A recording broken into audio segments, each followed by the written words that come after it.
What's going on? Welcome back to the second episode of I Rather Not. So today I was going to turn in my resignation at work earlier than I expected, except there was nobody here to give my resignation to, so I'm here for another day. How great is that, right? So, building on yesterday's thing, I watched the video again, and, in it I said, I want $10,000 months. And, the fact of the matter is I hit $5,000 months, half that, and I'm out of the job, It's not, people always determine success by some arbitrary dollar amount, and it's like, what do you want your life to be? Do you need to make $100,000 a year to leave your job, or can you make less and still be happy? Because here's the calculation. If I can make less and spend more of that free time that I would be at work, otherwise making more courses or producing more content or doing something else that generates income other than being at this soul-sucking job that I hate, that makes more sense. You know what I mean? And same thing for you. If you're like on this journey with me, and I know nobody's watching these yet, and that's cool, but like, you don't need to make $100,000. You probably don't anyways. Maybe you have loans and debts and things along those lines, but the point is to be happy, to do something that makes you happy, to do something that isn't a soul-killing job, working for people who don't give a shit about you, who don't appreciate you, who won't even remember your name 6 months after you quit. It's about so much more than that. It's about you living your life. And I guess, where I was coming from yesterday is like where I ultimately would want to be is, $10,000, $15,000 months. But $5,000, I'm gone. Probably $4,000, like consistent $4,000 months, and I'm probably gone. Because ultimately what means the most to me is my quality of life and what I'm doing. And, just doing things that way does not give me a sense of fulfillment. Being at this job sucks. It's soul crushing. And if you work a job that's equally soul crushing, then you should probably think about it too. Like, at what point in time can you really afford to leave? I mean, quite honestly, I could even go even further and say, a regular consistent $3,000 a month, and I could probably leave.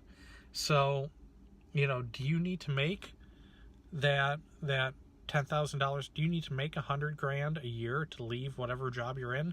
Probably not. We all want to be at this magical number, but it's better to be happy at a lower dollar amount than be miserable at a higher dollar amount, I guess, is the ultimate takeaway. So now let's move back a little bit and talk about Udemy itself. I'm really excited about it, and it continues to do pretty well, but I know it can always do better. But part of my vision is, what else is there after that? And I think that I'm going to use Udemy to begin to build a larger personal brand for myself, and kind of siphon off their authority and the authority that I build there to build my own blog and business off of Udemy, because ultimately I think that's where the money really is. I mean, you look at guys like Ryan Dice or Derek Halpern or, Gary Vaynerchuk, they have all their stuff that they own and they control, whereas if I put all my assets just strictly on Udemy, I think I'm really leaving myself open. I think that's a vulnerability, and that's probably something for you to consider as well. If you just focus on this one channel, it's probably a vulnerability. You always want to be building something in your name that you own, that you can control, that nobody else can take from you. So there's that. Now, the other thing I said in yesterday's video is I have a lot of experience in internet marketing, but I didn't really do anything with it. That's not entirely true. I ran a bunch of sites, and I made some pretty good money back in like 2012, 2013. But I got so focused on a career that I let my internet marketing skill set kind of die off a little bit and focused on that, because I thought that's what girls wanted. A guy with a steady job, successful job, everything else. And then I ended up giving up my job because, quite frankly, a girl and I were going to have a family, and she couldn't work from home, but I knew that I could rely on my ability to make money online to do it.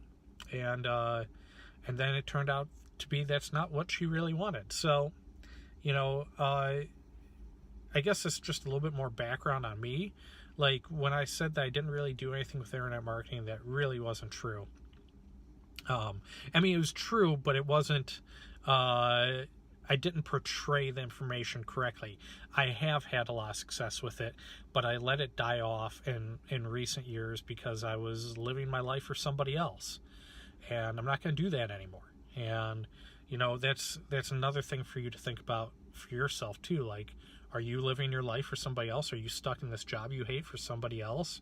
Are you doing this thing you can't stand because you think it'll make somebody else happy? Consider it, and consider, getting out of it if that's what you're doing, because that's no way to live your life. It's one thing if you have children, you're doing things to ensure their future. But if you're not in a scenario that requires that, then really think about that, moving beyond that and doing something else. So I guess today's video is kind of a recap and a small correction from yesterday, and to laugh about the fact that, I almost rage quit today, but there was no one to rage quit to. Like, how screwed up is this place? My job sucks. I really rather not. So, that's all I have for you today. Think about your life, think about your happiness, think about your job, think about your family. Think about who you're living life for. Are you living it for you or someone else? That's all I have for you for now, and I'll talk to you later. Have a good weekend. Take it easy. Bye.